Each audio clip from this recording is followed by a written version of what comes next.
Ya, selamat siang. Suaranya bisa masuk jelas terdengar.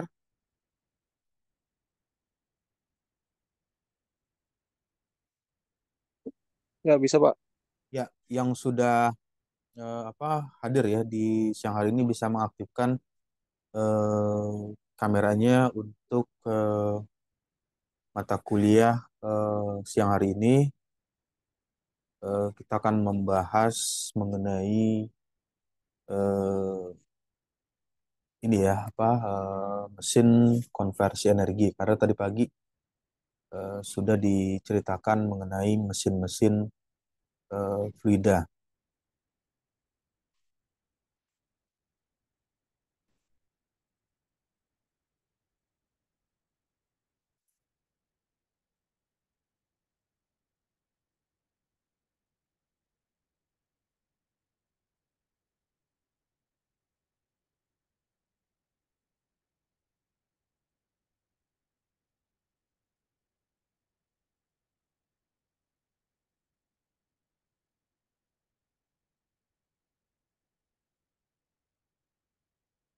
Kemudian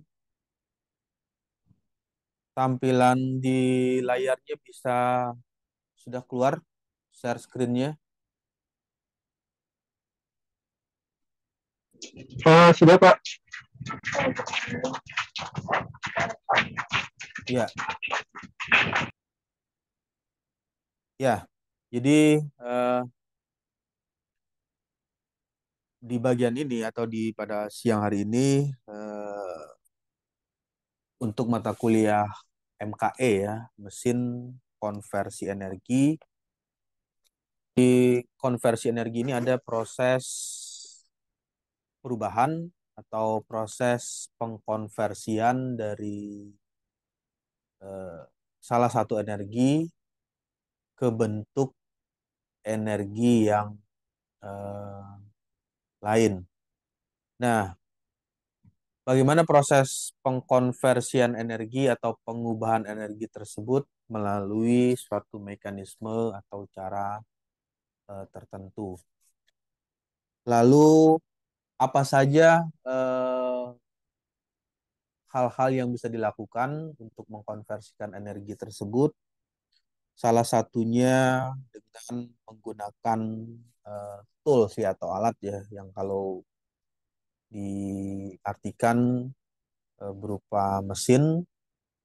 Jadi definisi dari mesin untuk pengubah energi itu adalah alat atau mesin yang membantu untuk mengkonversikan energi ke energi yang diinginkan. Sehingga mesin konversi energi adalah suatu pesawat yang mengubah eh, energi awal menjadi energi yang lain atau energi baru untuk bisa dimanfaatkan eh, dalam kepentingan tertentu. Ya, nah, contoh umum yang paling sederhana atau sering kali didapatkan pada bagian MKE ya, kalau biasa disingkat mesin konversi energi ini adalah eh, motor bakar. Kenapa dikatakan motor bakar? Karena ada yang dilakukan pembakaran pada motor tersebut. Apa yang di-burning, yang dibakar adalah bahan bakar. Untuk bahan bakarnya bisa menggunakan bahan bakar cair atau bahan bakar gas. Jadi bahan bakarnya itu bisa menggunakan menggunakan bahan bakar cair atau bahan bakar gas. Kemudian bahan bakar ini kalau diartikan dengan persamaan akan menghasilkan eh, rumus kimia Rumus kimia inilah atau persamaan energi kimia ini nanti dikonversikan untuk bisa menghasilkan misalnya dari hasil pembakaran tersebut menghasilkan energi panas, kemudian dengan adanya proses pemanasan menghasilkan kenaikan tekanan. Dengan kenaikan tekanan inilah mampu menggerakkan yang dikenal dengan namanya eh, poros, poros engkol atau mampu mendorong piston. Ya, selanjutnya adalah di bagian yang berikutnya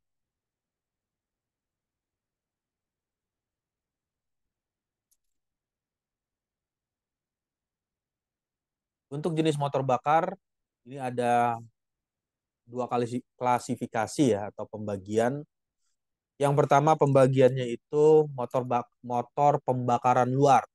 Kenapa dikatakan di luar? Karena proses pembakaran menggunakan bahan bakar itu dilakukan di luar sistem. Contohnya mesin uap atau eh, ini ya mesin yang menghasilkan uap. Ya, mudahnya membedakan ya lihat aja pemanas air atau eh, pemasakan air ya. Pemasak air panas. Air panas itu kan kalau dipanaskan menggunakan alatnya atau toolsnya itu berupa kalau biasa dikenal dengan nama istilah apa?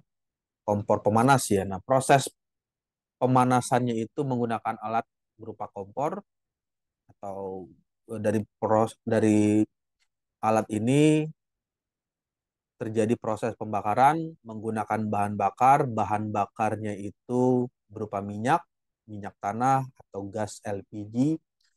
Dari hasil proses pembakaran mengeluarkan nyala api untuk bisa memanaskan air yang ada di dalam tungku atau ya apa yang ada di dalam apa termos ya atau alat yang digunakan untuk memasak air tersebut. Nah, seperti itu cara kerja dari motor pembakaran luar. Jadi motor pembakaran luar ini eh, melakukan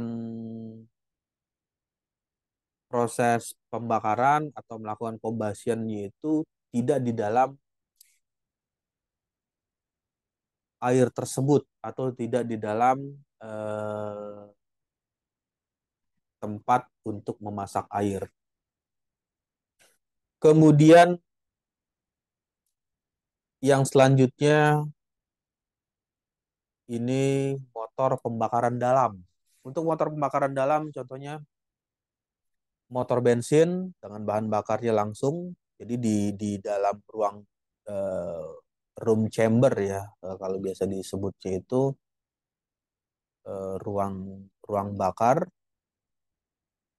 bersamaan dengan masuknya bahan bakarnya berupa bensin, kemudian di bahan bakar tersebut masuk juga udara bercampur dengan oksigen, oksigen sebagai oksidator untuk mengoksidasi bensin, titik nyala eh, atau panasnya nyala yang menyebabkan bensin tersebut terbakar sehingga menghasilkan combustion pembakaran. Pembakarannya di mana terjadinya di dalam itu, di dalam ruang chambernya. Bersamaan di ruang pembakaran dilakukanlah pengkonversian energinya dengan meningkatnya temperatur, naiknya suhu menyebabkan naiknya nilai tekanan. Nilai tekanan inilah yang digunakan untuk menggerakkan atau mendorong eh, piston untuk menghasilkan gerakan secara mekanik. Ya, itu merupakan eh, jenis motor bakar yang dilakukan secara pembakaran internal maupun pembakaran secara eksternal.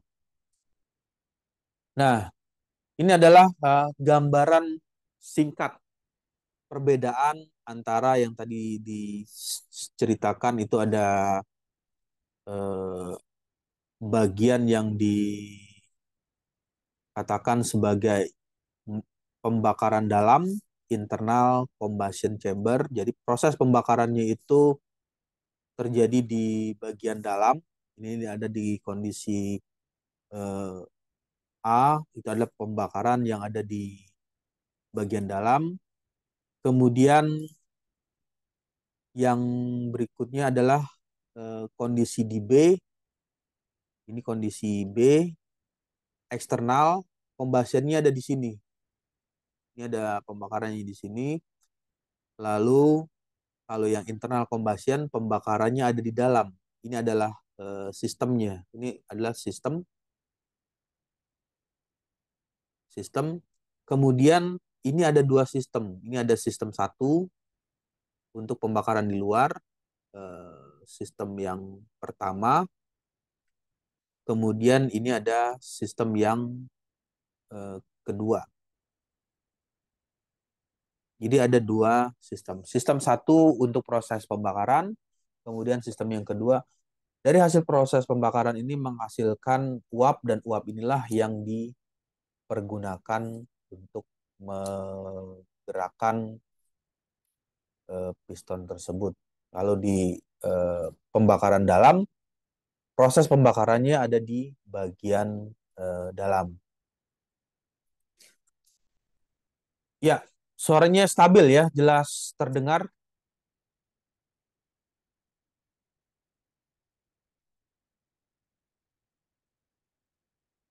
Untuk suaranya bisa masuk jelas terdengar ya. Iya, jelas, Pak. Ya. Kemudian bagaimana cara kerja? Cara kerja dari internal ya, yang tadi ada motor pembakaran dalam.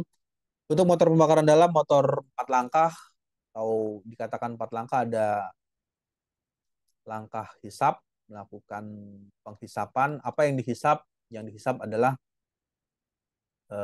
BB ya, singkat aja BB itu bahan bakar. Kemudian masuknya udara, dan di udara ini mengandung juga oksigen. Jadi yang terhisap ada bahan bakar beserta oksigen. Lalu langkah yang selanjutnya, kedua, itu adalah proses kompresi. Kompresi ini ya proses terjadinya pemampatan atau penekanan karena udara dan bahan bakar itu terbakar, menyebabkan proses tekanan, menimbulkan tekanan. Dari hasil tekanan menyebabkan kerja, ditekan, didorong,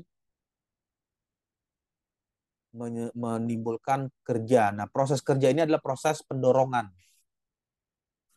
Di pergerakan hasil eh, kerja tersebut, di bagian selanjutnya ada tahapan pembuangan. Dari hasil bahan bakar yang sudah terbakar ya di bagian nomor satu nomor satu tersebut, ada bahan bakar, udara sudah terbakar.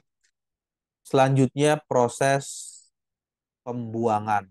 Apa yang dibuang ya hasil bahan hasil pembakaran yang sudah terjadi dari bagian ini.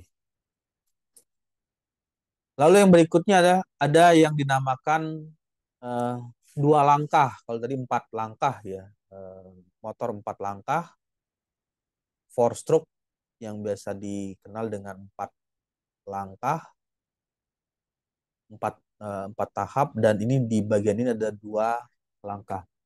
Contoh mesinnya pada sepeda motor memiliki 2 langkah kerja. Ada proses kompresi dan buang.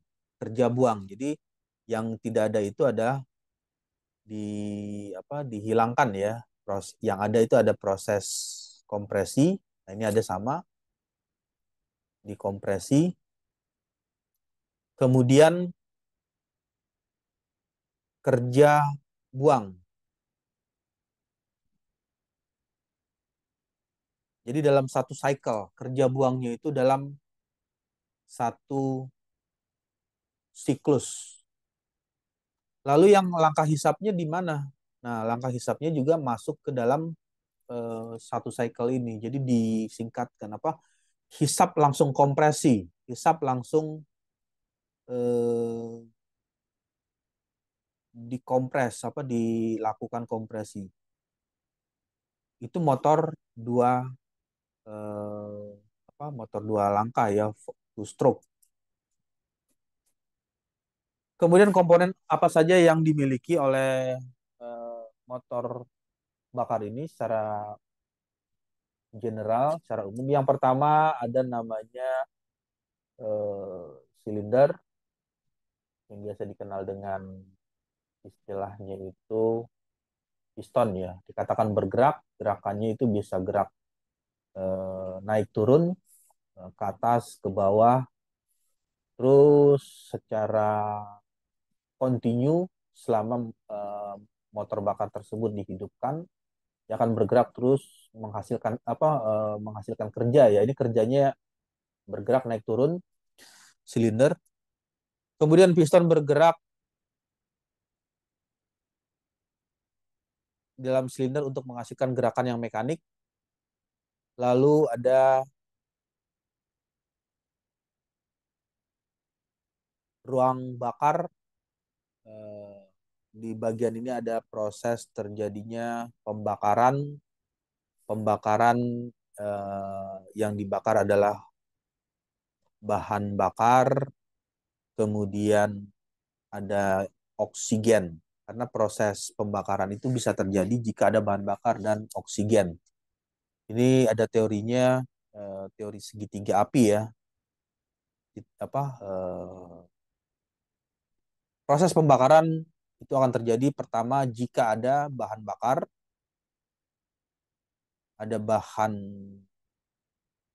bakar, kemudian ada O2, ada oksigen, dan di bagian selanjutnya ada titik nyala. Nah, ini adalah yang biasa dikenal dengan nama segitiga api atau proses pembakaran itu akan terjadi jika memenuhi ketiga hal ini. Ketiga hal ini harus terpenuhi. Ada bahan bakar, tetapi tidak ada oksigen, maka tidak bisa eh, menyala bahan bakar itu atau bahan bakar tersebut tidak bisa terbakar. Kemudian ada bahan bakar, ada oksigen, tetapi titik nyala atau titik panasnya atau temperatur tersebut tidak mampu atau tidak dapat membakar bahan bakar, maka bahan tersebut tidak terbakar. Kemudian bahan bakar ada O2, ada oksigen ya. Temperatur sangat tinggi, sangat panas, tetapi tidak ada bahan yang mau dibakar juga tidak bisa. Nah, ini merupakan tiga komponen yang harus dipunya: bahan bakar, kemudian oksigen. Kalau titik nyala ini sama aja dengan temperatur ya, temperatur yang menyebabkan bahan bakar tersebut bisa terbakar. Jadi ada tiga hal: bahan bakar, oksigen, dan temperatur yang mampu membakar bahan bakar tersebut. Yang selanjutnya, crankshaft. Untuk crankshaft ini poros engkol yang mengubah gerakan naik turun, bolak-balik atau naik turun dari piston tersebut menjadi gerakan yang berputar atau rotate ya, rotasi. Ini yang menyebabkan kendaraan tersebut atau motor tersebut bisa menggerakkan roda ya. Di bagian selanjutnya ada katup, katup masuk dan katup buang. Ini fungsinya berbeda. Yang masuk ini adalah BB, bahan bakar ya. BB ini singkatan dari bahan bakar. Kemudian oksigen. Untuk yang bagian yang keluar, mengeluarkan gas CO2, karbon dioksida, kemudian CO, karbon monoksida, atau juga bisa mengeluarkan es. Es itu adalah sulfur, belerang ya, gas belerang yang dikeluarkan dari hasil pembakaran. Perbedaan inilah yang menyebabkan antara bagian yang masuk bahan bakar dengan bagian yang keluar ini dinamakan eh, emisi, emisi gas buangnya. Jadi di bagian tersebut ada emisi gas yang di keluar, gas buang, sehingga di bagian tersebut eh, mendapatkan perbedaan antara saluran bagian yang masuk dan keluar pada kondisi di bagian ini ya, katup tersebut. Selanjutnya ada sistem bahan bakar, sistem yang mengantarkan bahan bakar ke ruang bakar. Jadi pada saat eh, motor bakar tersebut digunakan, ini kan ada tangki ya, tempat penyimpanan namanya yang disebut tangki, tangki bahan bakar, kemudian disalurkan ke ruang bakar. Ini misalnya kalau ilustrasi gambarnya ini ada proses room chamber ya, eh, room chamber, ruang bakar. Di sana terjadi proses pemindahan bahan bakar ke ruang bakar untuk dilakukan pembakaran. Nah, ini merupakan bagian-bagian yang umum atau utama ya, yang pasti ada di motor bakar tersebut. Ada pertama ada silinder, kemudian piston, ruang bakar, eh, crankshaft, katup, dan sistem bahan bakar yang mengantarkan bahan bakar tersebut ke ruang pembakaran. Selanjutnya ada juga bagian sistem pendingin, cooling. Untuk proses pembakaran ini kan bisa saja menghasilkan eh, nilai panas overload ya, atau high temperatur, high temperatur, temperatur yang cukup tinggi. Jika panas tersebut tidak didinginkan, maka bisa menyebabkan ya banyak, bisa saja nanti ada eh, komponen rusak, komponen yang apa, bagian yang rusak karena temperatur yang sangat tinggi. Hal inilah yang menyebabkan sistem pendinginan dibutuhkan untuk menjaga temperatur mesin tetap bisa bekerja secara eh, optimal. Nah, ini kan seringkali kalau di kendaraan ya, kendaraan R2, R2 itu ya roda 2 atau R4, roda 4, mobil dan motor itu di bagian eh, de bagian depan kemudi atau kendaraan tersebut ada indikator, ada semacam bagian indikator atau monitor kecil ya yang menjelaskan di bagian ini nilai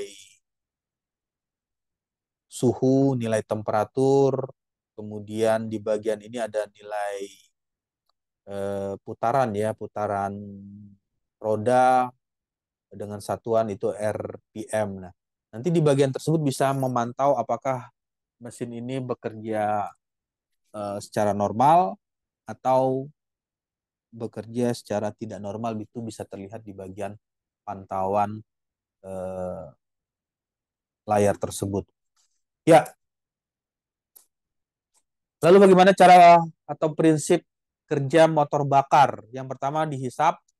Untuk dihisap di bagian kondisi hisap ini eh, katup masuk terbuka, piston bergerak ke bawah, dan campuran udara dan bahan bakar masuk ke ruang bakar.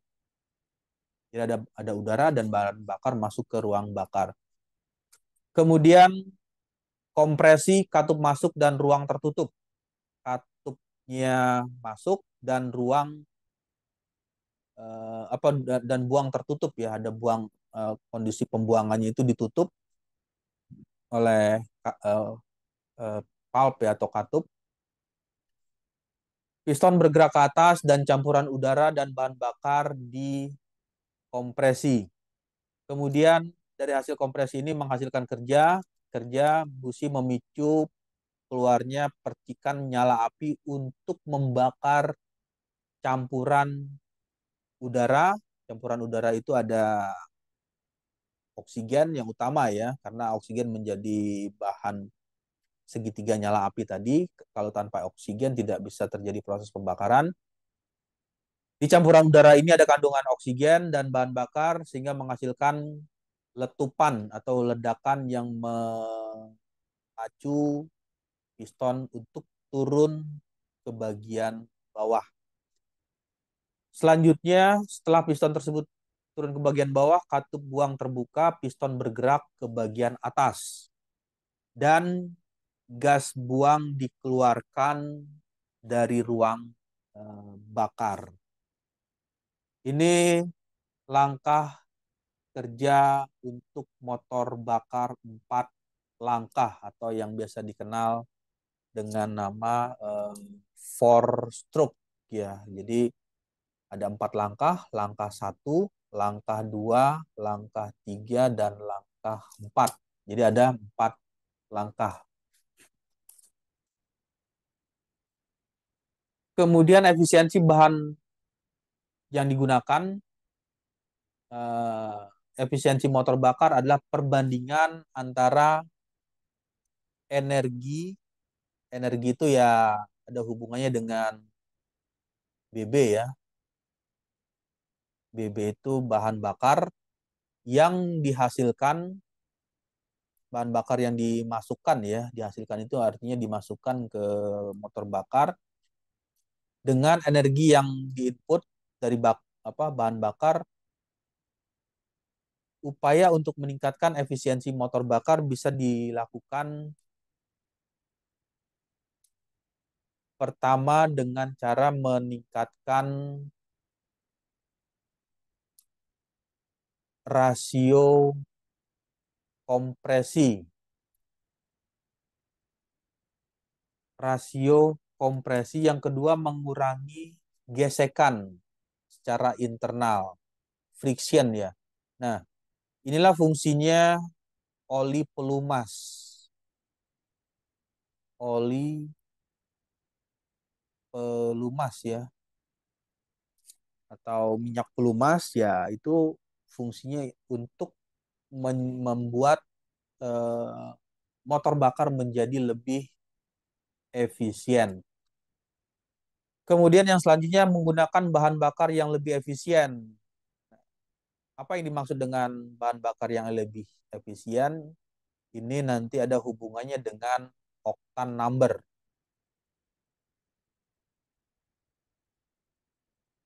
Oktan number. Jadi kalau isi bensin kan di ini ya, di apa namanya itu, pom bensin ya, ada bensin Pertalite ya, Pertalite, kemudian ada Pertamax. Nah, ini ada perbedaan. Perbedaannya di mana? Ada perbedaan di oktan numbernya. Untuk Pertalite itu memiliki oktan number 85 sampai 90 ya. Kemudian ini ada Pertamax itu 92, ada Pertamax 98 ya.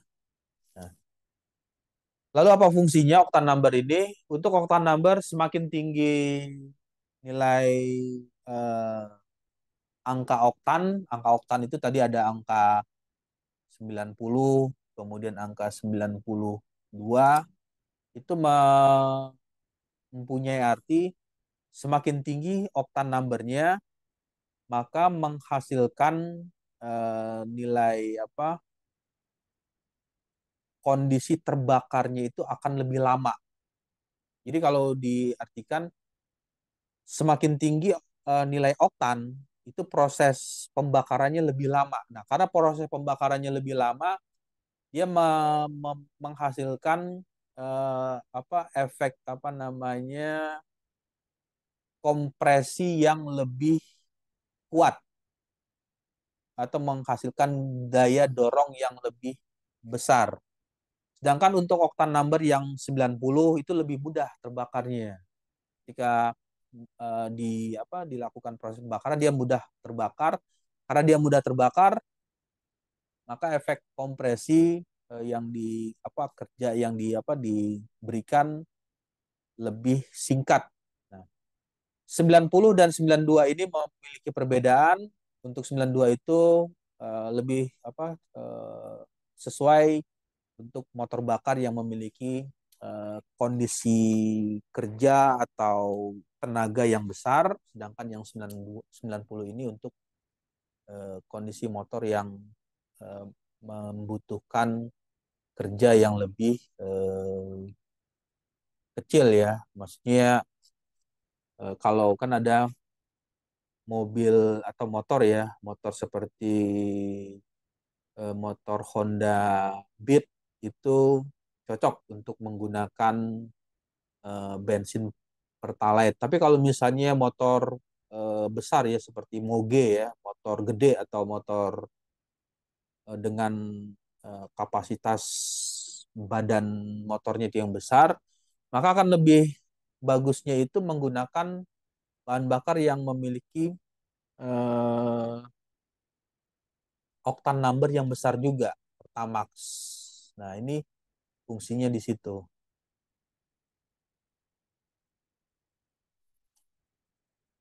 Sama halnya seperti kalau dianalogikan ya, makan lontong dengan makan nasi. Nah, kalau makan lontong kan lebih mudah dicerna ya oleh tubuh, oleh yang makan lontong tersebut langsung bisa menghasilkan energi untuk bekerja, lebih mudah dicerna. Tapi lebih mudah lapar. Nah, kalau di bagian ini, kalau misalnya makan nasi dengan dibandingkan makan lontong, makan nasi satu piring lebih banyak ya, lebih padat. Kemudian energi atau kerja yang dilakukan juga akan lebih besar, dan daya tahan terhadap rasa lapar atau rasa ingin makan menjadi lebih lama waktunya ya. Kira-kira seperti itu hubungan antara nilai oktan number dengan eh, apa bahan bakar yang diperlukan dengan motor bakar yang dipakai tersebut. Kemudian yang selanjutnya mengembangkan teknologi baru seperti penambahan alat yang namanya turbocharger dan direct injection. Ini direct injection ini langsung ke proses injeksi, proses pemasukan atau memasukkan bahan bakar tersebut ke ruang bakar. Jadi langsung ya disemprot dengan proses pengkabutan, dari bahan bakar cair, dihisap, dikabutkan, maksudnya dikabutkan itu ya seperti spray ya. Kalau spray itu tahu ya, seperti parfum. Kalau apa, minyak wangi kan ada botolnya, kemudian ketika dipencet, ditekan langsung mengeluarkan partikel partikel kecil ya, ukuran kecil prosesnya. Nah, itu yang dimaksud dengan direct injection, dari cair dibuat ke kabut. Ya, suaranya jelas terdengar ya. Jelas Pak. Ya, Jelas yang Pak. yang kemudian ada positif dan negatif, plus minus. Ini ada uh, plus minus, positif dan negatif dari penggunaan motor bakar tersebut. Yang pertama, menjadi sumber tenaga utama untuk berbagai alat transportasi dan industri. Nah, ini yang menggantikan ya, kalau dicerita kembali apa ke revolusi industri, apa namanya, revolusi industri 1.0 atau sebelum 1.0 itu, 00 ya. 00 itu masih tenaganya tenaga manual, di industri manual ya. Tenaga manual itu bisa, yang pertama adalah menggunakan tenaga manusia, kemudian yang berikutnya menggunakan tenaga eh, hewan. Misalnya memindahkan eh, barang dari satu tempat ke tempat yang ini didorong menggunakan eh, gerobak. Jadi, nah, proses pendorongannya menggunakan gerobak atau alat bantu yang tenaganya adalah tenaga manusia, atau ditarik dengan tenaga tenaga hewan, bisa bisa menggunakan kuda, atau menggunakan sapi, atau menggunakan gajah dan lain-lain. Nah, itu adalah kondisi yang dilakukan secara manual. Nah, di bagian ini menjadi sumber utama, ini sudah masuk ke revolusi industri, di salah satunya ini sudah masuk ke 1.0. Revolusi industri 1.0 menjadi sumber tenaga utama untuk berbagai alat transportasi dan industri. Dulu, sebelum masuk ke industri 1.0, orang melakukan perpindahan atau mobilisasi itu pertama dengan cara satu, berjalan ya. Ini manual.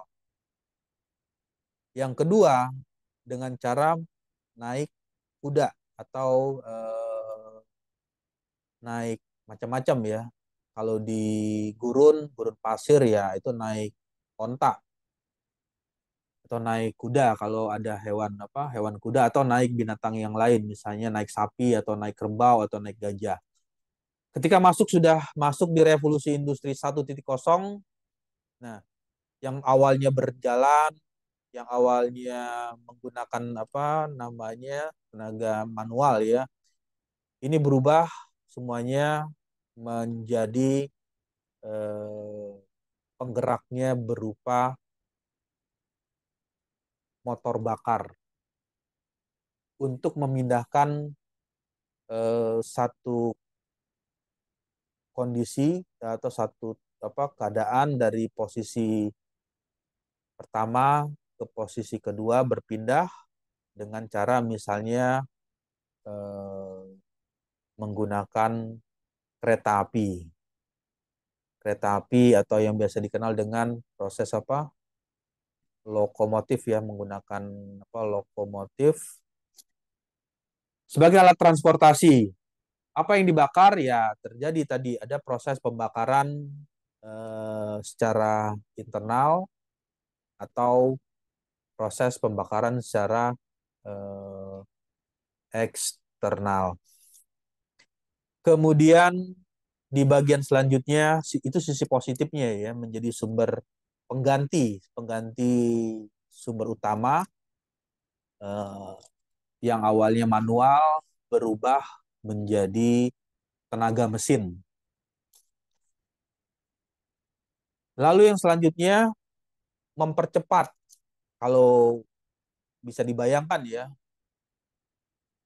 membantu manusia dalam berbagai aktivitas, mempercepat. Jadi kalau misalnya ada jarak titik A, titik B ya, ini kalau diukur jaraknya itu adalah 100 kilometer.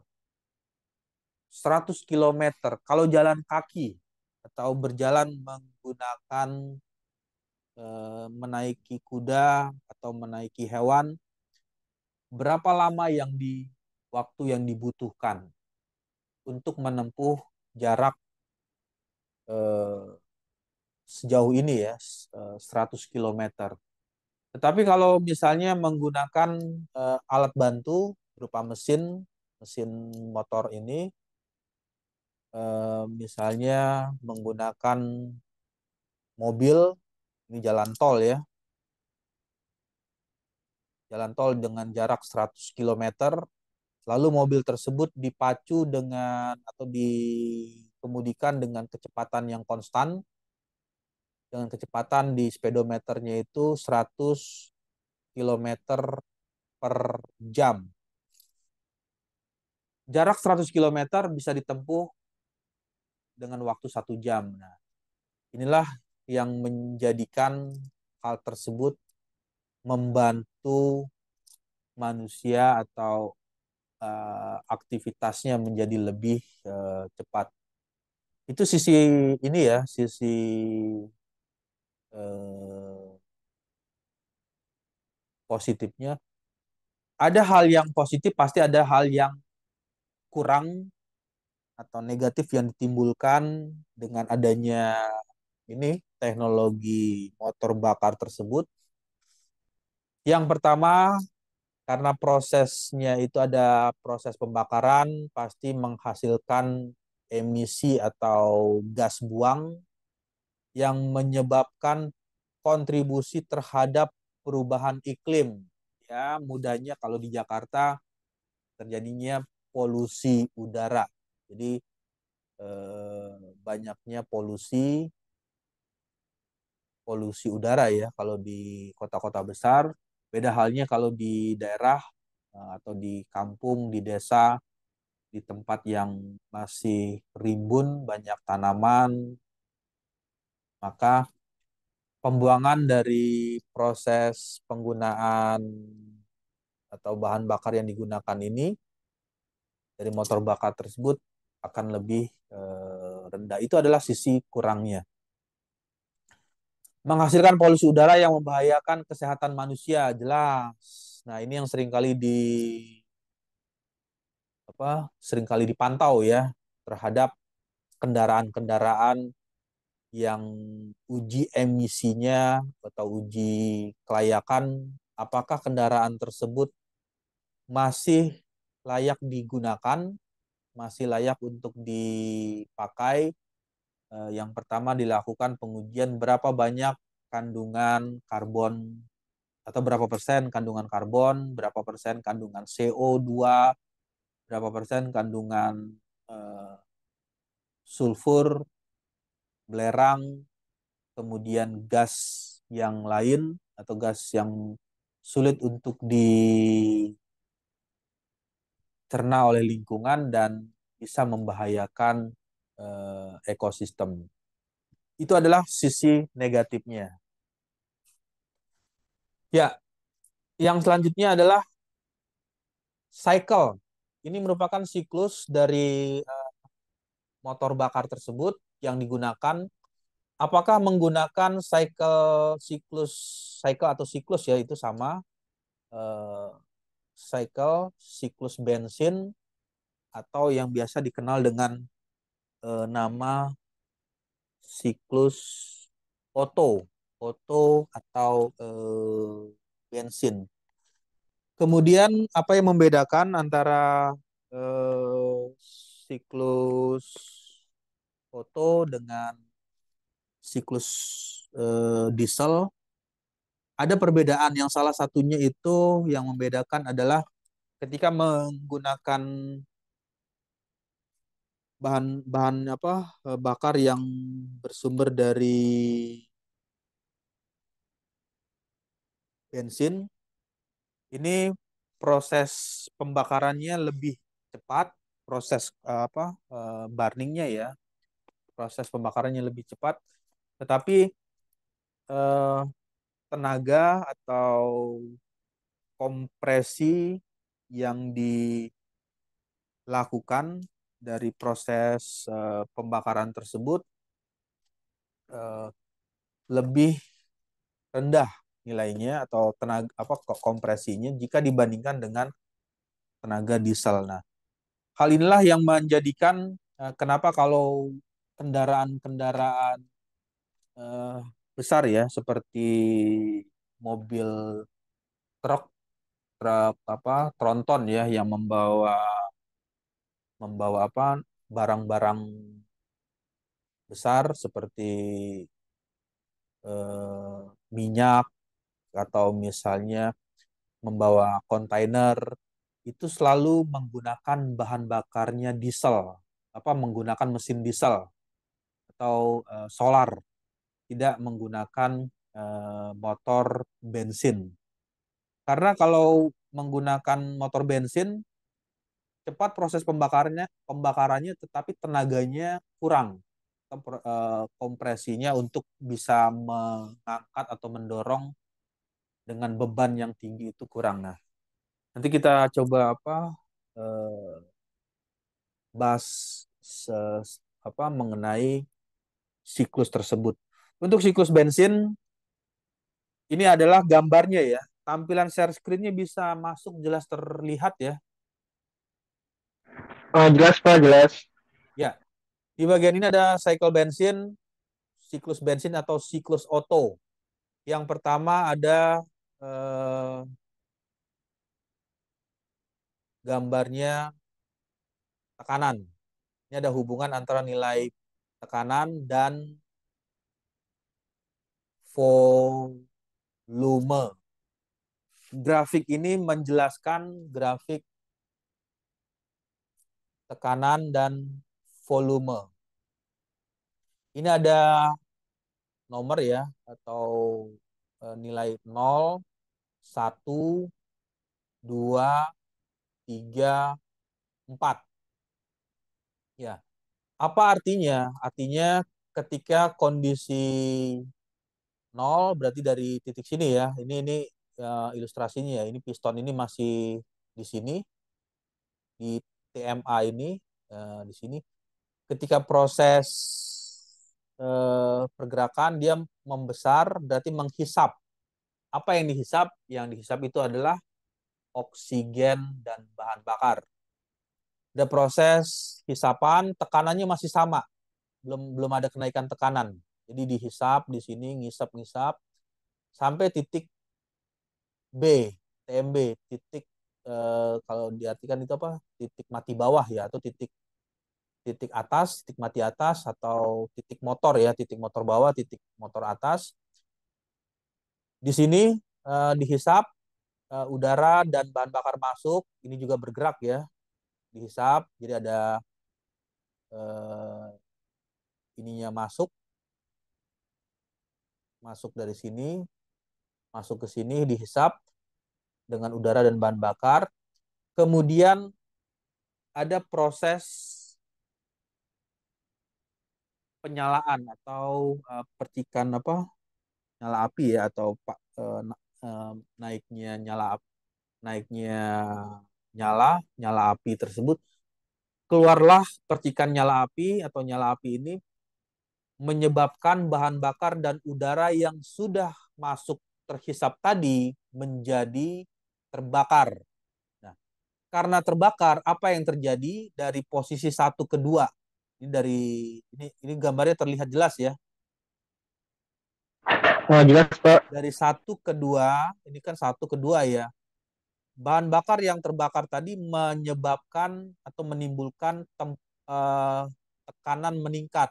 Ini terlihat ya, ini nilai tekanan yang tekanannya tadi masih nol, ini masih nol ya, garisnya masih nol. kemudian meningkat tekanannya karena ada proses pembakaran.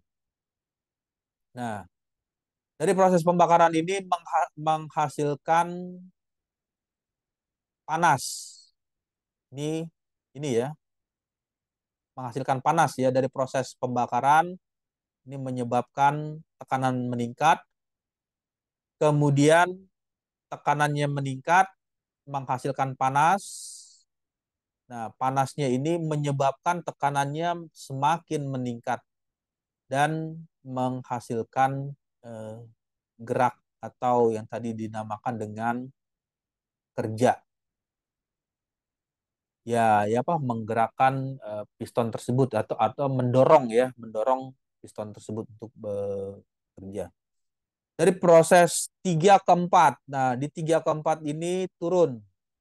Tekanannya tinggi ya, di yang awalnya tekanannya tinggi, perlahan-lahan turun, perlahan-lahan turun, turun, turun, dan eh, apa volumenya ini kompresi ya, volumenya ini kan apa kompresi, tetapi ketika tekanannya turun, ini tekanannya turun, ini tekanannya turun, tetapi volumenya bertambah.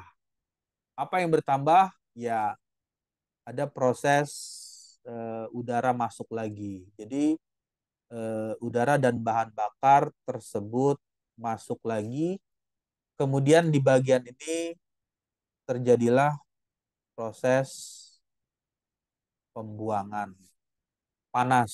Pembuangan panas itu bersamaan dengan keluarnya emisi gas buang. Ya, nah ini merupakan penjelasan sumbu X menunjukkan volume silinder, sumbu Y menunjukkan tekanan di dalam silinder, dan ini adalah eh, proses yang tadi ceritakan. Langkah hisap, ini kondisi 0 ke 1, isentropik, katup masuk terbuka dan piston bergerak ke bawah. Ini yang pistonnya di atas, turun ke bawah. Menarik campuran udara dan bahan bakar untuk masuk ke dalam silinder. Jadi ada campuran udara dan bahan bakar ini masuk ke dalam ini, ke dalam silinder. Selanjutnya langkah kompresi. Langkah kompresi ini isentropik, ini ada di 2 dan 3.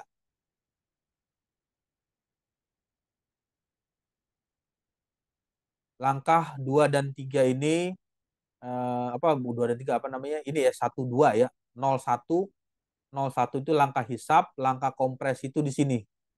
1 2 ya. Langkah kompresi itu ada di 1 2. Jadi kalau digambarkan di sini posisinya seperti apa untuk langkah hisap. Nah, ini langkah hisap. Langkah hisap ini ada di posisi 0, 0 dan 1 ya. Ini kondisinya menghisap. Ini kondisinya hisap. Masuk, udara masuk bersama dengan bahan bakar, menarik campuran. Kemudian kondisi 1 dan kondisi 2 ya. Ini adalah bagian langkah kompresi.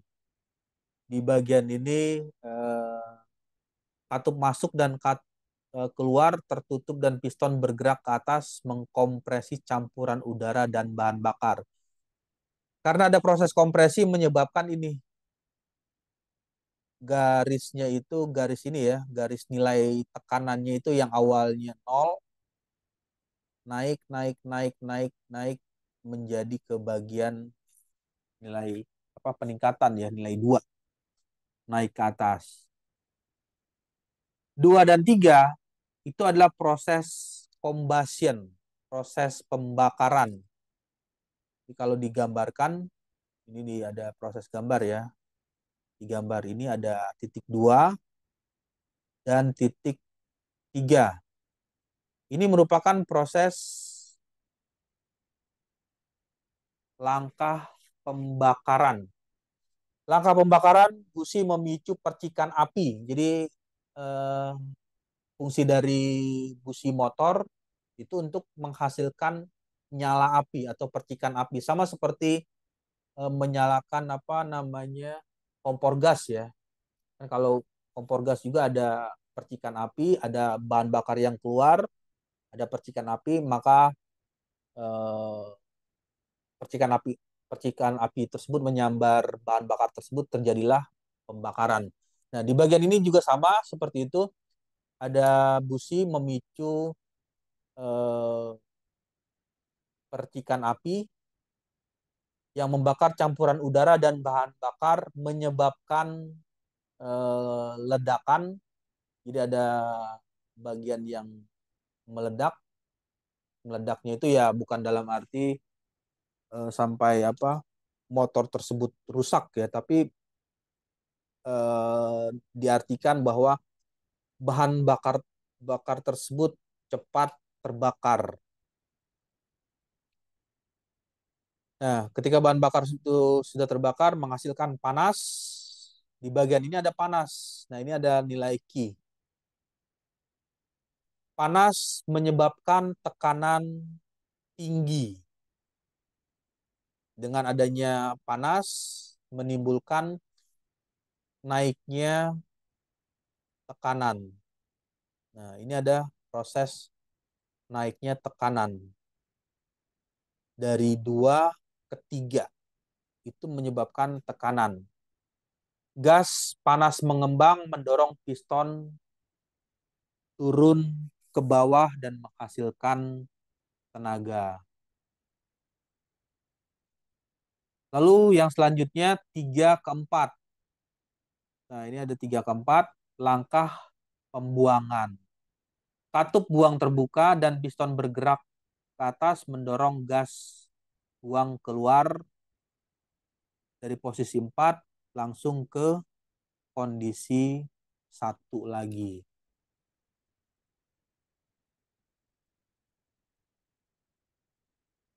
Terus cycle-nya seperti itu. 1, 2, 3, 4. 1, 2, 3, 4. 1, 2, 3, 4 dan seterusnya. Sehingga dinamakan dengan 4 langkah atau yang biasa dikenal motor 4 langkah ya, atau 4 stroke ya. 4 langkah, 1, 2, 3, 4. Ya, oke, baik, sampai sini ada diskusi atau ada yang mau ditanyakan?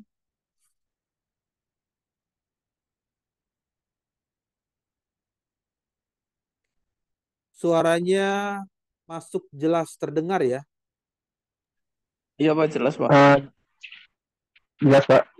Ya, maksudnya ada diskusi atau ada yang mau ditanyakan mengenai cycle ya, atau siklus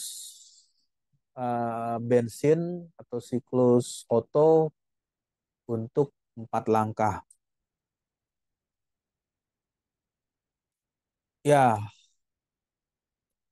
nah ini penjelasan-penjelasan yang tadi diceritakan. Titik 1 mewakili kondisi awal campuran udara dan bahan bakar. Ini titik 1. Di titik 1 ya, ini titik 1. Ini kalau digambarkan ini eh, titik 1. Kemudian titik 2. Untuk titik 2 mewakili kondisi campuran udara dan bahan bakar setelah dikompresi. Ini adalah titik 2. Kemudian titik 3. Untuk di bagian titik 3 ini menjelaskan kondisi gas panas setelah pembakaran. Dan di bagian akhir ini 4 mewakili kondisi gas buang setelah eh, ekspansi. Ya, itu adalah bagian yang bisa dipahami untuk siklus bensin atau siklus Otto ya, untuk motor bakar, dalam hal ini motor pembakaran dalam atau internal combustion chamber. Ya, lalu yang selanjutnya ini adalah penjelasan jika diartikan ke dalam apa namanya itu rumus ya atau persamaan matematik. Untuk langkah hisap, apa yang terjadi? Yang terjadi adalah kondisi P, V, tekanan dan volume itu konstan. Diartikan konstan karena ada nilainya. Nilai apa? Nilai angka ya. Langkah hisap ini ada nilainya P dan V. P-nya berapa nilai tekanannya, kemudian V-nya berapa nilai tekanannya. Lalu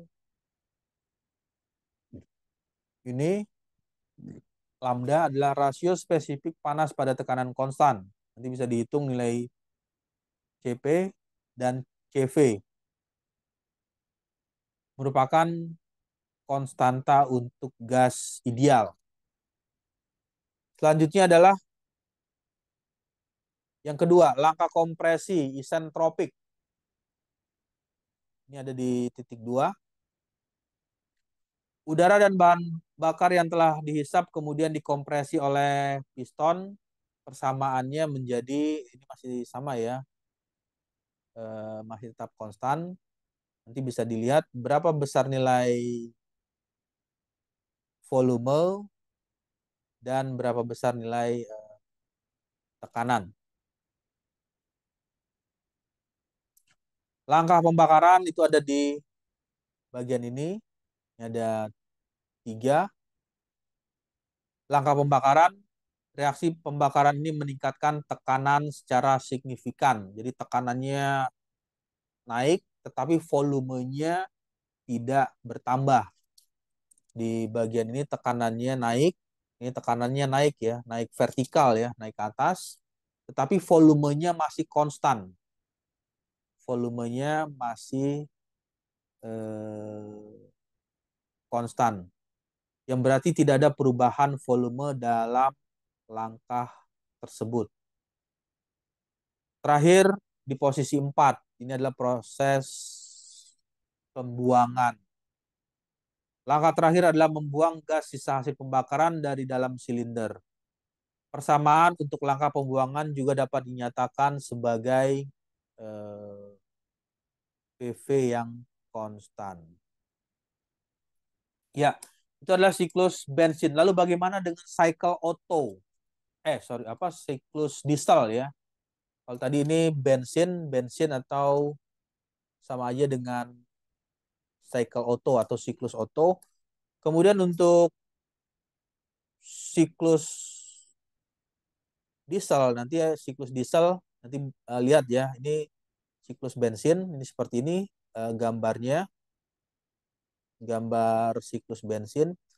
Bagaimana dengan siklus diesel? Nah, kalau siklus diesel ada perbedaan di sini ya, kelihatan ya. Tampilan share screen-nya bisa terlihat ya untuk perbedaan apa? Lihat, Pak. Terlihat Pak. Ya. Jelas Pak. Nah, di sini ada perbedaan. Dieselnya kalau diesel di sini yang apa namanya itu volumenya bertambah, tetapi tekanannya bisa konstan. Maksudnya stabil ya, konstan itu ya tidak mengalami penurunan. Tekanannya stabil, tetapi volumenya bertambah. Nah, tapi beda di sini, kalau yang bensin tekanannya naik di sini, tekanan ya, ini tekanan, tetapi volumenya tidak bertambah.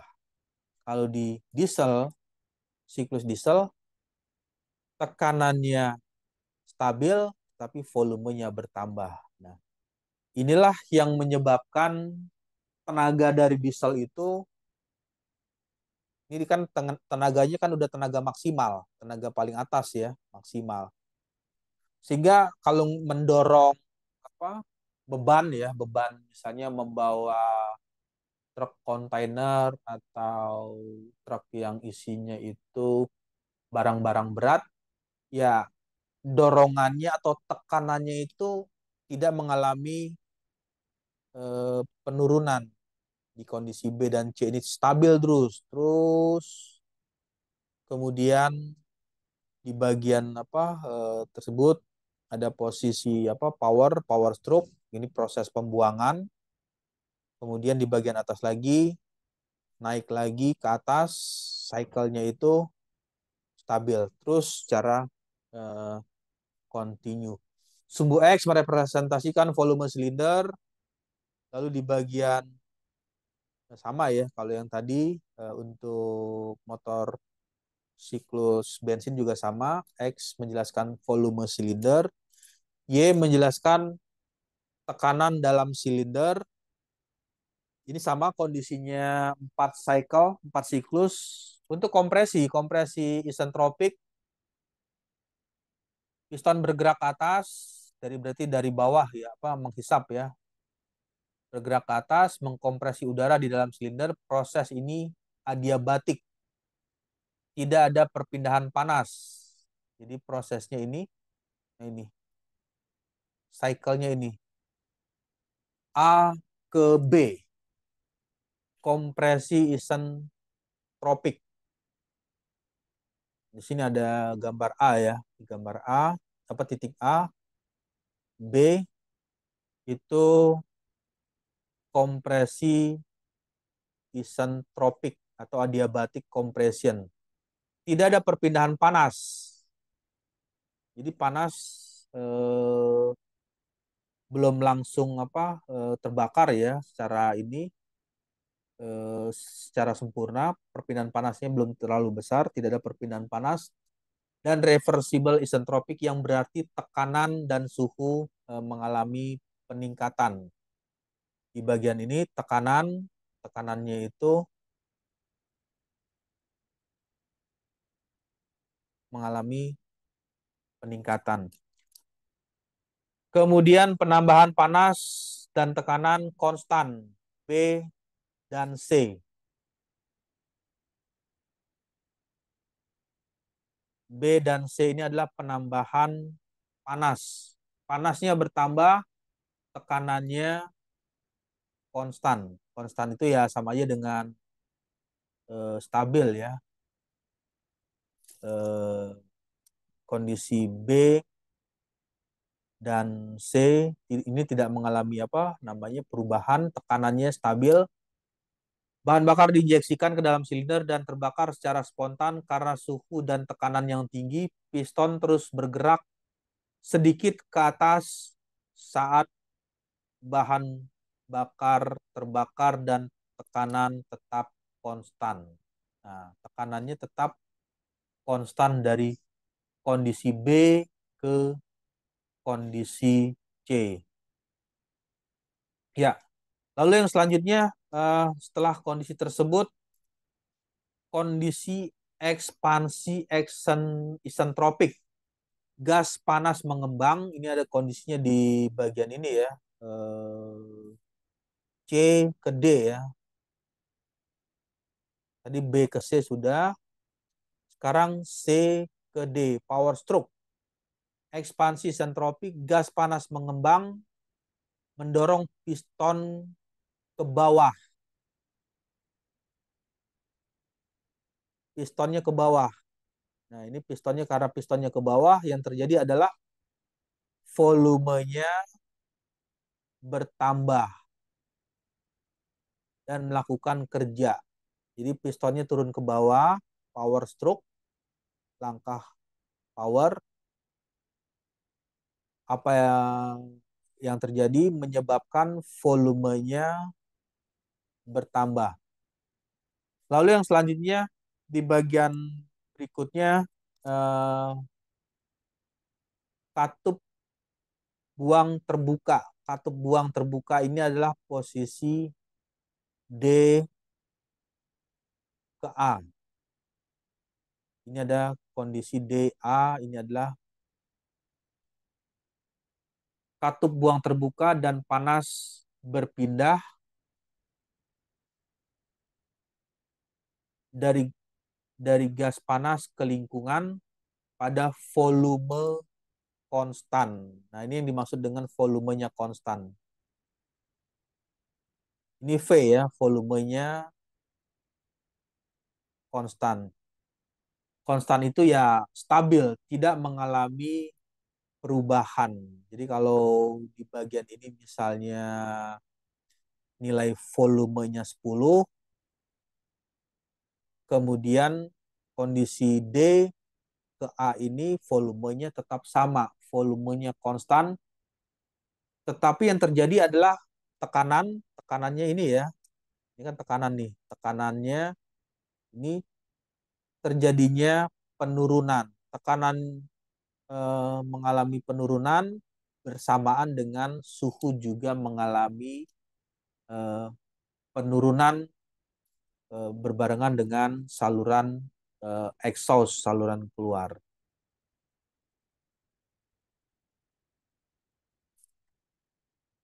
Ya, itu adalah perbandingan antara motor diesel atau siklus diesel. Ini siklus diesel yang perlu diingat ya. Ini perlu diingat nih. Siklus diesel gambarnya seperti itu. Ini gambar siklus diesel. Jadi kalau siklus diesel ya mudahnya ingat aja eh, tekanannya itu konstan di bagian titik atas, bagian maksimal. Jadi pada saat maksimal dia tenaga dorongnya atau daya dorongnya itu tetap stabil. Beda halnya dengan bensin, motor bensin. Kalau motor bensin seperti ini. Tekanannya mengalami peningkatan di kondisi 23. Tekanannya mengalami peningkatan di kondisi 23, tetapi 3 ke 4 ngedrop. Tekanannya turun. Nah, kalau di siklus diesel, tekanannya di BC. Ini sama aja dengan kondisi tadi ya, 2 dan 3.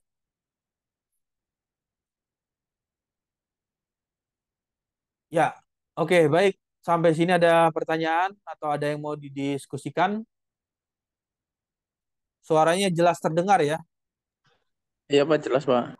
Jelas, Pak. Oke, baik. Kalau tidak ada pertanyaan atau apa yang mau ditanyakan, mungkin saya rasa cukup sebagai gambaran ya. Awal tadi nanti bisa dicari lebih banyak lagi dari ebook atau dari buku yang dikirimkan eh, atau dari sumber yang lain mengenai proses pembakaran secara internal dan proses pembakaran secara eksternal dan perbedaan antara motor bakar yang menggunakan bahan bakar bensin tadi seperti itu gambar siklusnya, siklus Otto atau siklus bensin dengan motor yang menggunakan bahannya itu adalah bahan bakar solar.